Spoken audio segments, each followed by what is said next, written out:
Bismillahirrahmanirrahim. Assalamualaikum warahmatullahi wabarakatuh.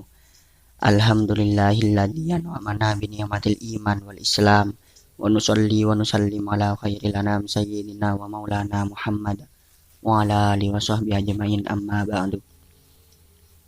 Yang kami hormati dan kami takdimi Bapak Dr. Misnen selaku dosen pengampu mata kuliah metode penelitian ekonomi Islam, dan yang kami hormati pula segenap teman-teman yang berbahagia. Di sini saya Abdullah Gufronul Musta'an dan dua rekan saya yakni Mbak Elsi Maya Intan dan Mbak Masriani Abdillah akan mempresentasikan hasil resum kami dari buku karangan Uma Sekaran dan Roger Bugi yang berjudul Research and Method for Business pada bab 9 mengelola kuesioner dan bab 10 desain eksperimen. Demi mempersingkat waktu, langsung saja masuk ke dalam pembahasan. Untuk awal akan dipaparkan oleh Mbak Elsi Maya Intan. Kepadanya dipersilakan. Baik, terima kasih kepada moderator. Perkenalkan, nama saya Elsi Maya Intan. Di sini saya akan menjelaskan tentang kuesioner. Kuesioner umumnya dirancang untuk mengumpulkan data kuantitatif dalam jumlah besar. Mereka dapat dikelola secara pribadi, didistribusikan secara elektronik, atau dikirim ke responden. Kuesioner umumnya lebih murah dan memakan waktu dibandingkan wawancara dan observasi. Tetapi kuesioner juga menimbulkan kemungkinan kesalahan non-respon dan non-respon yang jauh lebih besar. Ada 3 jenis kuesioner. Yang pertama yaitu kuesioner yang diberikan secara pribadi. Jika survei terbatas pada area lokal, cara yang baik untuk mengumpulkan data adalah dengan mengelola kuesioner secara pribadi. Keuntungan utama dari ini adalah bahwa peneliti atau anggota tim peneliti dapat mengumpulkan semua tanggapan lengkap dalam waktu singkat. Keraguan yang mungkin dimiliki responden tentang pertanyaan apapun dapat diklarifikasi saat itu juga. Peneliti juga berkesempatan untuk memperkenalkan topik penelitian dan memotivasi responden untuk memberikan jawaban yang jujur. Memberikan kuesioner kepada sejumlah besar individu pada saat yang sama lebih murah dan menghabiskan lebih sedikit waktu daripada wawancara. Jenis kuesioner yang kedua yaitu kuesioner surat. Kuesioner surat adalah kuesioner yang dikelola sendiri melalui kertas dan pensil yang dikirim ke responden melalui pos. Metode ini sebenarnya sudah lama menjadi tulang punggung penelitian bisnis, tetapi dengan kedatangan internet, telepon seluler, dan jejaring sosial, kuesioner surat menjadi mubazir atau bahkan usang. Sebaliknya, kuesioner online diposting di internet atau dikirim melalui email. Yang ketiga, jenis kuesioner yaitu kuesioner elektronik dan online. Penyebaran kuesioner elektronik atau online mudah dan cepat. Yang harus kita lakukan hanya mengirim email undangan untuk mengisi survei, memposting list di situs web atau blog pribadi, atau menggunakan jejaring sosial. Kuesioner online sering digunakan untuk mendapatkan pemahaman yang lebih dalam tentang pendapat dan preferensi konsumen. Keuntungan besar dari penelitian survei online adalah bahwa kita dapat memanfaatkan kemampuan internet untuk menyediakan akses ke kelompok dan individu yang akan sulit atau bahkan tidak mungkin untuk kita jangkau melalui saluran yang lain. Keuntungan lain dari kuesioner online yaitu bahwa wilayah geografis yang luas dapat kita cakup dalam survei. Namun ada juga kerugian dari kuesioner online ini, yaitu saat kita melakukan riset online, peneliti sering menemui kendala terkait pengambilan sampel. Misalnya pemilihan sendiri atau tingkat respon yang sangat rendah menyulitkan untuk menetapkan keterwakilan sampel dan menggeneralisasikan temuan.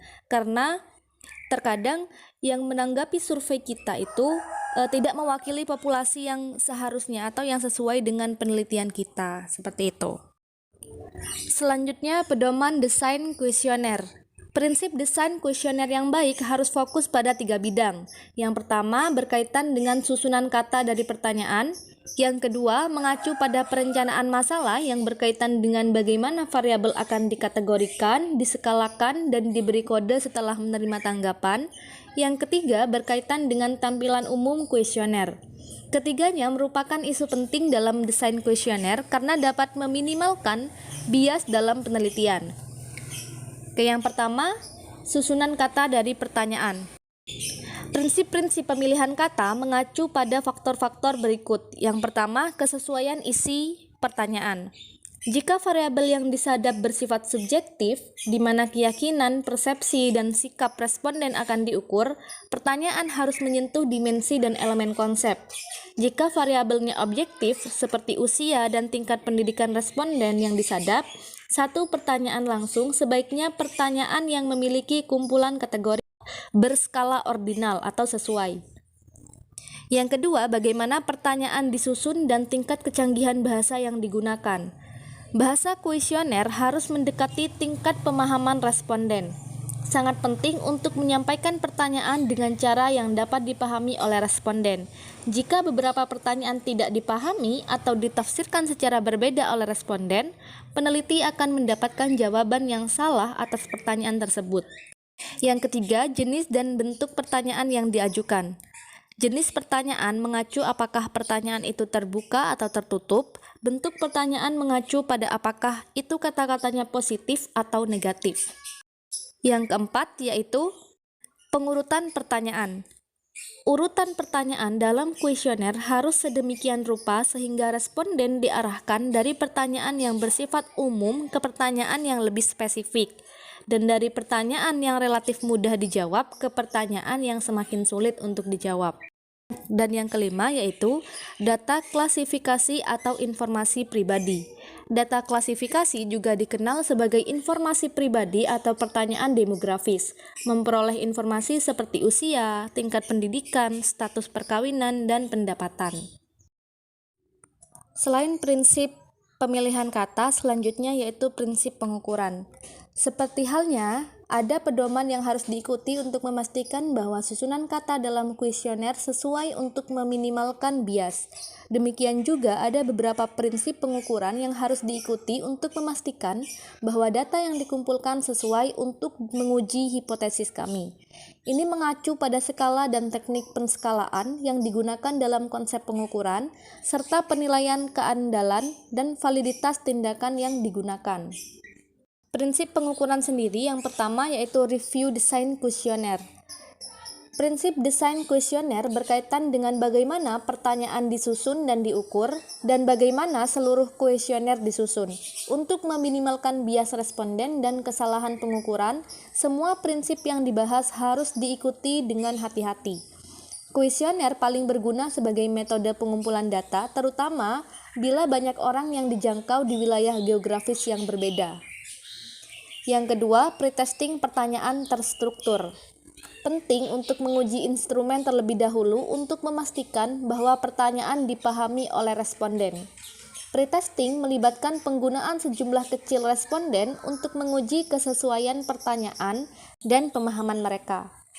Ini membantu untuk memperbaiki kekurangan sebelum memberikan instrumen secara lisan atau melalui kuesioner kepada responden, dan dengan demikian mengurangi bias.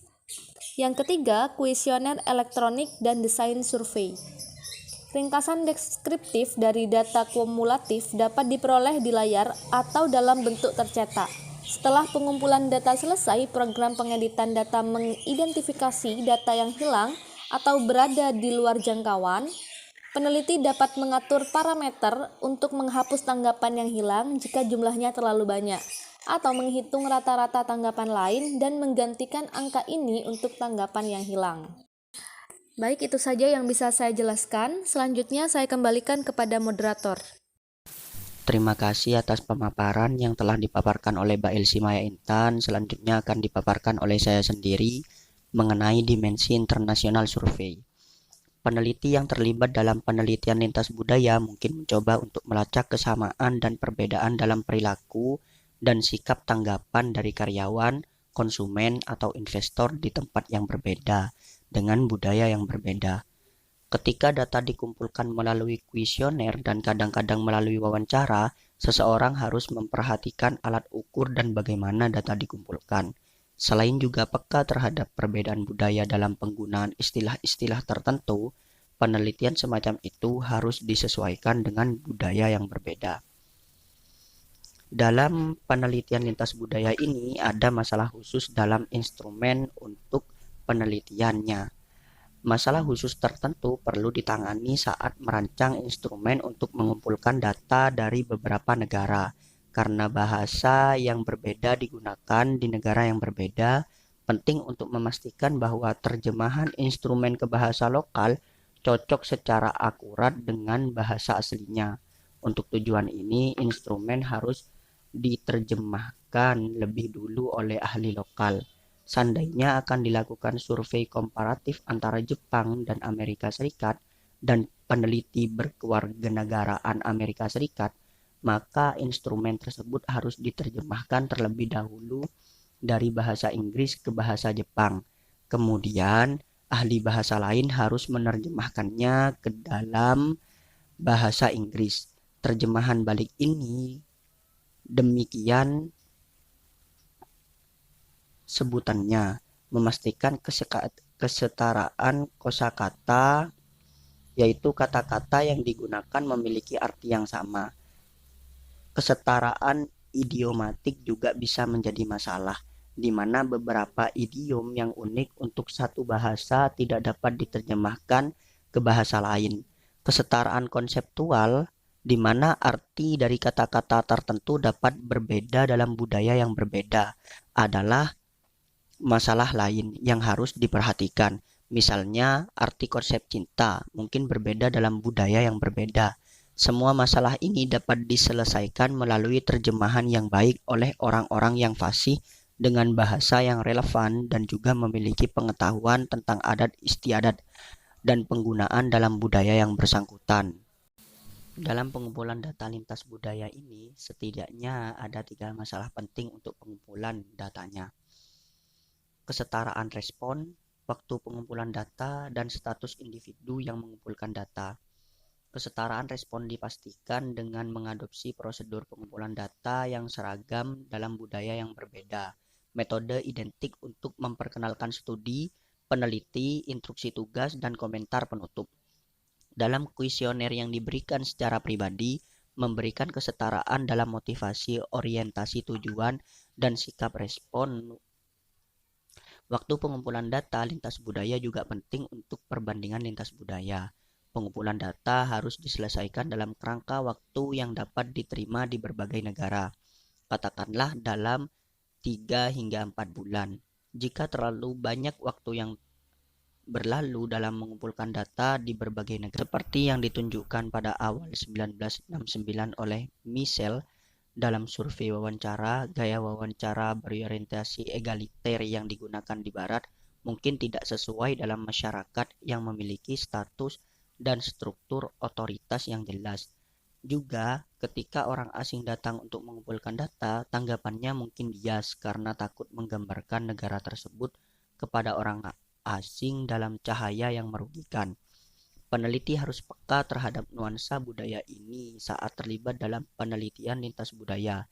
Hal ini bermanfaat saat berkolaborasi dengan peneliti lokal sambil mengembangkan dan mengelola instrumen penelitian, terutama ketika bahasa dan adat istiadat responden berbeda dengan peneliti. Selanjutnya, dalam bab ini juga dijelaskan mengenai tinjauan keunggulan dan keuntungan dari metode pengumpulan data yang berbeda dan ketika menggunakannya. Dimulai dari wawancara tatap muka, menyediakan data yang kaya, menawarkan kesempatan untuk menjalin hubungan baik dengan narasumber dan membantu untuk mengeksplorasi dan memahami masalah yang kompleks. Banyak ide yang biasanya sulit diartikulasikan juga dapat dibawa ke permukaan dan didiskusikan selama wawancara. Semacam itu. Sisi negatifnya, wawancara tatap muka berpotensi menimbulkan bias pewawancara dan bias mahal jika melibatkan banyak subjek. Jika diperlukan beberapa pewawancara, pelatihan yang memadai menjadi langkah pertama yang diperlukan. Wawancara tatap muka paling cocok untuk tahap eksplorasi penelitian ketika peneliti mencoba untuk mendapatkan pandangan menyeluruh tentang konsep atau faktor situasional. Wawancara telepon membantu untuk menghubungi subjek yang tersebar di berbagai wilayah geografis dan mendapatkan tanggapan segera dari mereka. Oleh karena itu, mereka adalah cara yang efisien untuk mengumpulkan data ketika seseorang memiliki pertanyaan yang spesifik dan terstruktur untuk ditanyakan, membutuhkan tanggapan dengan cepat, dan memiliki sampel yang tersebar di area yang luas. Sisi negatifnya, pewawancara tidak dapat mengamati tanggapan nonverbal dari responden, dan orang yang diwawancarai dapat memblokir panggilan tersebut. Studi observasi membantu kami untuk memahami masalah yang kompleks melalui pengamatan langsung, baik sebagai peserta atau pengamat non-partisipan, dan kemudian, jika mungkin, mengajukan pertanyaan untuk mencari klarifikasi tentang masalah tertentu. Data yang diperoleh kaya dan tidak tercemar oleh bias laporan diri. Sisi negatifnya, mereka mahal karena periode pengamatan yang lama, biasanya mencakup beberapa minggu atau bahkan bulan diperlukan, dan bias pengamat mungkin ada dalam data karena biaya yang dikeluarkan sangat sedikit. Studi observasi yang dilakukan dalam bisnis. Studi observasi paling cocok untuk penelitian yang membutuhkan data deskriptif non-self-report itu adalah kapan perilaku harus dipahami tanpa bertanya langsung kepada responden sendiri. Studi observasi juga dapat menangkap informasi pemasaran seperti perilaku pembelian di dalam toko dari pelanggan. Mengelola kuesioner secara pribadi kepada sekelompok individu membantu untuk menjalin hubungan baik dengan responden saat memulai survei, memberikan klarifikasi yang diminta oleh responden di tempat, dan mengumpulkan kuesioner segera setelah mereka isi. Dalam hal ini ada tingkat respon 100%. Sisi negatifnya, mengelola kuesioner secara pribadi itu mahal, terutama jika sampelnya tersebut luas secara geografis. Kuesioner yang diberikan secara pribadi paling cocok ketika data dikumpulkan dari subjek yang berada di dekat satu sama lain dan kelompok responden dapat dengan mudah dikumpulkan. Kuesioner elektronik menggunakan ketika tanggapan atas banyak pertanyaan harus diperoleh dari sampel yang tersebar secara geografis atau sulit atau tidak mungkin untuk melakukan wawancara telepon tanpa banyak biaya. Sisi negatifnya, kuesioner seperti itu biasanya memiliki tingkat respon yang rendah dan tidak dapat dipastikan apakah data yang diperoleh tidak bias karena non-responden mungkin berbeda dengan mereka yang memang menanggapi. Survei kuesioner elektronik paling cocok dan mungkin satu-satunya alternatif yang terbuka bagi peneliti ketika informasi akan diperoleh dalam skala besar melalui pertanyaan terstruktur dengan biaya yang wajar dari sampel yang tersebar luas secara geografis. Cukup itu yang bisa saya jelaskan. Untuk selanjutnya akan dijelaskan oleh Mbak Masriani Abdillah. Kepadanya dipersilakan. Baik, terima kasih kepada moderator. Selanjutnya, Assalamualaikum warahmatullahi wabarakatuh. Saya Mas Riani Adila. Baik, kita akan membahas tentang desain eksperimen, di mana desain eksperimen ini adalah suatu rancangan percobaan dengan tiap langkah tindakan yang betul-betul terdefinisikan sedemikian sehingga informasi yang berhubungan dapat kita kumpulkan. Untuk mengerjakan eksperimen kita itu perlu melakukan langkah-langkah yang baik. Seperti yang kita ketahui sebelumnya, desain eksperimen ini terdiri dari dua kategori, di mana ada eksperimen yang dilakukan dengan lingkungan buatan atau diatur, di mana disebut dengan eksperimen laboratorium, dan eksperimen yang dilakukan dalam lingkungan alami, di mana kegiatan sehari-hari berlangsung seperti biasa yaitu yang kita sering kenal eksperimen lapangan. Baik, untuk eksperimen laboratorium, yang mana eksperimen dilakukan dalam lingkungan buatan atau lingkungan yang diatur ketika hubungan sebab dan akibat antara variabel bebas dan variabel terikat akan ditemukan dengan jelas, maka semua variabel lain bisa mencemari hubungan tersebut harus dikontrol dengan ketat. Yang perlu juga dilakukan yaitu manipulasi variabel bebas sehingga tingkat pengaruh casualnya bisa ditemukan. Kontrol dan manipulasi lebih baik dilakukan pada saat situasi buatan atau laboratorium di mana pengaruh casualnya bisa diuji.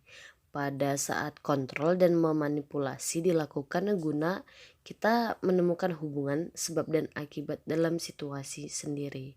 Jika ingin menguji pengaruh casual dalam variabel bebas terhadap variabel terikat, kita perlu mencoba memanipulasi yang tertentu, di mana manipulasi membuat tingkat variabel bebas yang berbeda guna menilai dampaknya pada variabel terikat.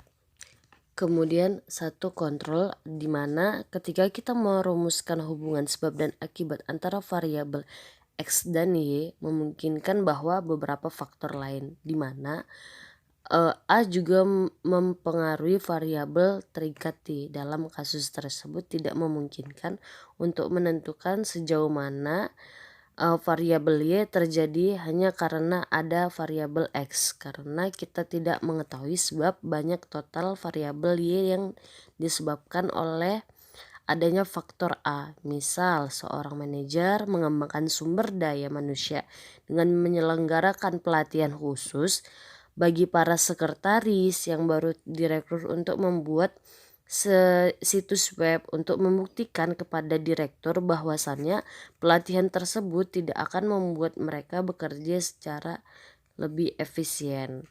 Namun demikian beberapa sekretaris baru mungkin bekerja lebih efektif dibandingkan yang lainnya, karena sepenuhnya atau bagian karena pengalaman sementara mereka sebelumnya dalam menggunakan web tersebut. Dalam kasus ini, manajer tidak dapat membuktikan bahwa pelatihan khusus menyebabkan efektivitas yang lebih tinggi karena pengalaman sementara beberapa sekretaris sebelumnya dengan web merupakan faktor yang mencemari mereka sendiri. Selanjutnya manipulasi, di mana untuk menguji pengaruh casual dari variabel bebas terhadap variabel terikat perlu dicoba memanipulasi hal tertentu. Secara sederhana berarti kita membuat tingkat variabel bebas yang berbeda untuk menilai dampaknya pada variabel terikat. Contoh, kita ingin menguji teori bahwa keluasan pengetahuan mengenai berbagai teknologi manufaktur disebabkan oleh rotasi karyawan pada semua pekerjaan di line produksi dan departemen desain, di mana selama 4 minggu. Kemudian kita dapat memanipulasi variabel bebas, contoh rotasi karyawannya, dengan merotasi satu kelompok pekerja produksi dan menempatkan mereka ke semua sistem selama periode 4 minggu. Hanya merotasi sebagian kelompok pekerja lain selama 4 minggu saja, dengan mengukur keluasan pengetahuan masing-masing kelompok sebelum dan sesudah manipulasi. Memungkinkan juga untuk menilai sejauh mana perlakuan tersebut menyebabkan pengaruh setelah mengontrol faktor-faktor yang mencemari. Selanjutnya, validitas internal dari eksperimen laboratorium, di mana validitas internal ini mengacu pada keyakinan bahwa kita terhadap hubungan sebab dan akibat. Peneliti dengan validitas internal tinggi relatif lebih baik untuk membuktikan bahwa hubungan tersebut adalah casual. Untuk penelitian validitas internalnya sendiri rendah karena kasualitasnya tidak bisa disimpulkan sama sekali.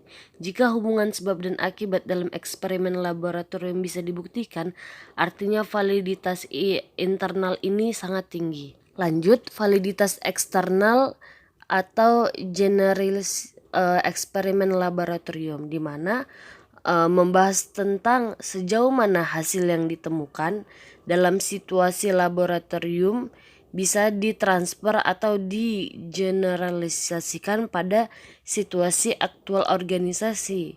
Dengan tugas situs organisasi sangat rumit dan kemungkinan ada beberapa variabel perancu yang tidak bisa dikontrol. Selanjutnya eksperimen lapangan, di mana eksperimen ini dilakukan pada lingkungan yang alami dan pekerjaan dilakukan seperti hari-hari biasanya, tetapi perlu pelakuan tertentu diberikan kepada suatu kelompok atau lebih, di mana kelompok tersebut dikontrol juga dan dibuat dalam eksperimen lapangan. Selanjutnya titik tengah antara validitas internal dan eksternal. Antara validitas internal dan eksternal terdapat titik tengah, di mana jika validitas internal yang diinginkan tinggi, maka harus menentukan validitas eksternal yang lebih rendah. Begitu juga sebaliknya. Guna memastikan kedua jenis variabel, biasanya peneliti mencoba menguji hubungan kausal dalam situasi laboratorium. Ketika hubungan telah ditemukan, selanjutnya mereka mencoba untuk menguji hubungan kausal tersebut dalam sebuah eksperimen lapangan dengan titik tengah dapat diperoleh dengan melakukan dua eksperimen sekaligus, yaitu dengan melakukan uji kausal melalui penelitian lab atau buatan yang dikontrol secara ketat. Faktor yang mempengaruhi validitas internal, yaitu yang pertama pengaruh sejarah, di mana kejadian atau faktor tertentu yang berpengaruh pada hubungan variabel bebas dan variabel terikat bisa muncul tanpa diduga dalam eksperimen berlangsung, dan sejarah peristiwa tersebut bisa merancukan hubungan sebab akibat antara kedua variabel sehingga bisa berpengaruh terhadap validitas internal.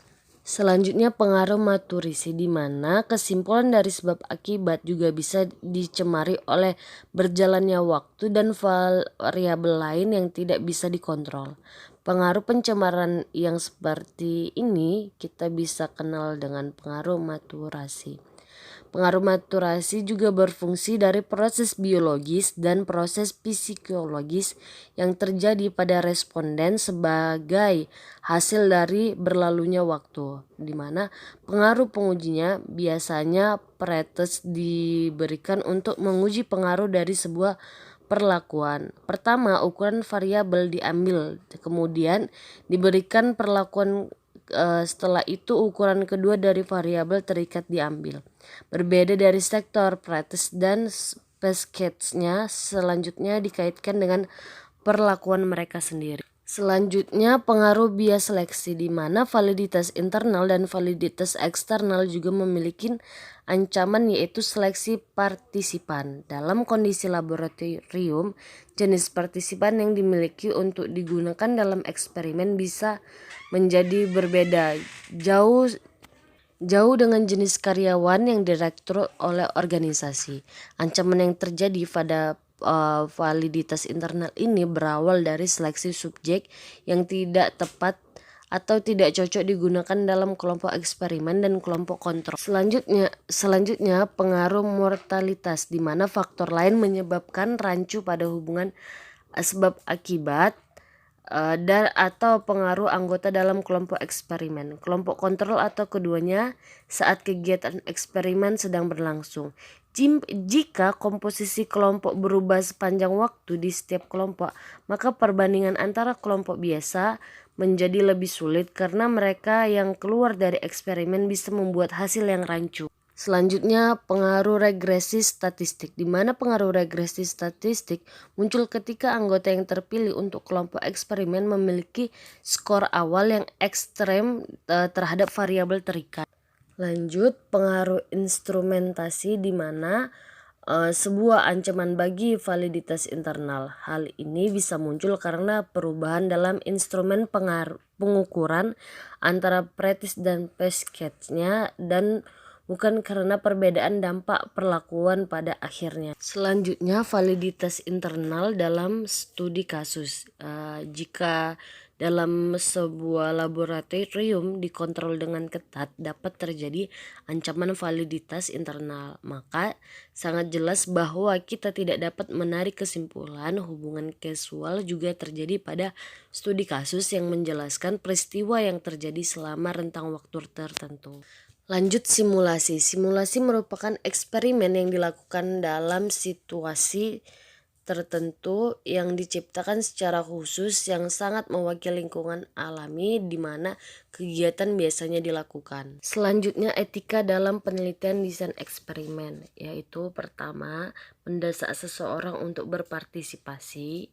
Kemudian kedua, mengajukan pertanyaan yang merendahkan. Terus yang ketiga, menipu subjek dengan sengaja. Kemudian menyebabkan stres fisik atau mental. Selanjutnya, menggunakan hasil penelitian untuk merugikan partisipan. Tidak menjelaskan prosedur yang berlaku. Tidak memperbolehkan subjek keluar dari penelitian. Kemudian menempatkan responden pada situasi yang berbahaya. Kemudian tidak melakukan wawancara secara utuh dan akurat. Dan tidak menjaga privasi dan rahasia informasi. Baru yang terakhir, tidak memberikan insentif untuk kelompok kontrol. Poin terakhir sedikit kontroversial karena terkait dengan apakah hal tersebut merupakan dilema etika atau tidak, terutama dalam penelitian organisasi. Jika terdapat 3 insentif berbeda yang ditawarkan kepada 3 kelompok eksperimen dan tidak ada insentif yang ditawarkan kepada kelompok kontrol, hal ini adalah fakta bahwa kelompok kontrol telah berpartisipasi dalam eksperimen tanpa insentif sedikit pun. Dengan cara yang sama, jika 4 kelompok eksperimen berbeda mendapatkan 4 tingkat pelatihan yang berbeda, tetapi kelompok kontrol tidak, keempat kelompok lain memperoleh keahlian yang tidak didapatkan oleh kelompok kontrol. Selanjutnya, implikasi manajerial, di mana dapat membantu perkembangan sejumlah uji perintis yang dilakukan untuk menguji apakah faktor seperti ini, sistem bonus atau tarif persatuan dan waktu istirahat atau yang lainnya, yaitu yang menyebabkan hasil positif. Kemudian beberapa pertanyaan yang perlu dijawab dalam membuat keputusan tersebut ialah yang pertama, apakah benar perlu untuk mengidentifikasikan hubungan kausal atau apakah cukup jika kolerasi yang menjelaskan varians dalam variabel terkait diketahui. Terus yang kedua, untuk menemukan hubungan kausal atau suatu dari 2 variabel validitas, maka validitas internal atau validitas eksternal yang diperlukan atau apakah keduanya dibutuhkan. Jika hanya validitas internal yang penting, maka eksperimen laboratorium yang didesain dengan teliti atau menjadi jawabannya. Jika generalisasi adalah kriteria yang lebih penting, maka diperlukan studi lapangan. Jika keduanya menjadi hal penting, maka studi laboratorium harus dilakukan pertama dan diikuti eksperimen lapangan. Selanjutnya, pertanyaan yang ketiga mungkin muncul, apakah biaya adalah faktor penting dalam studi? Jika mana iya, apakah dilakukan desain eksperimen yang kurang rumit dibandingkan dengan yang lebih rumit? Untuk poin keputusan ini, dalam pertanyaan ini kita mengambil contoh manajer mungkin sering tidak tertarik dengan hubungan sebab dan akibat, di mana pengetahuan yang baik mengenai desain eksperimen dapat membantu perkembangan sejumlah uji perintis, di mana dilakukan untuk menguji apakah faktor seperti sistem bonus, tarif persatuan, waktu istirahat dan lainnya itu menyebabkan hal positif seperti motivasi yang lebih baik, peningkatan kinerja, dan kondisi pekerjaan lainnya yang diinginkan di tempat kerja untuk mendapatkan hal positif lainnya. Manajer juga dapat menggunakan desain eksperimen untuk mempelajari pengaruh iklan pada penjualan, promosi penjualan, terus penetapan harga, dan sebagainya. Kesadaran akan manfaat simulasi sebagai alat peneliti juga dapat menghasilkan usaha peneliti yang kreatif dalam bidang manajemen. Kemudian yang kita ketahui kini dalam manufaktur bisnis. Baik, dalam bab ini kita membahas desain eksperimen, yaitu dengan kesimpulan dengan referensi khusus untuk eksperimen laboratorium dan lapangan, kita menelaah bagaimana variabel pencemaran dalam mendeteksi hubungan sebab dan akibat dapat dikontrol melalui proses pemadaan dan randomisasi. Persoalan validitas internal dan validitas eksternal serta 7 faktor dalam pengaruhan validitas internal yang juga dijelaskan. Selain itu, beberapa jenis desain eksperimen yang dapat digunakan untuk menguji hubungan sebab dan akibat digunakan dalam konteks validitas dan kepraktisan diuraikan. Kita juga menjelaskan isu etika yang terlibat dalam melakukan penelitian eksperimen dan implementasi bagi manajer dalam menggunakan desain eksperimen. Baik, terima kasih.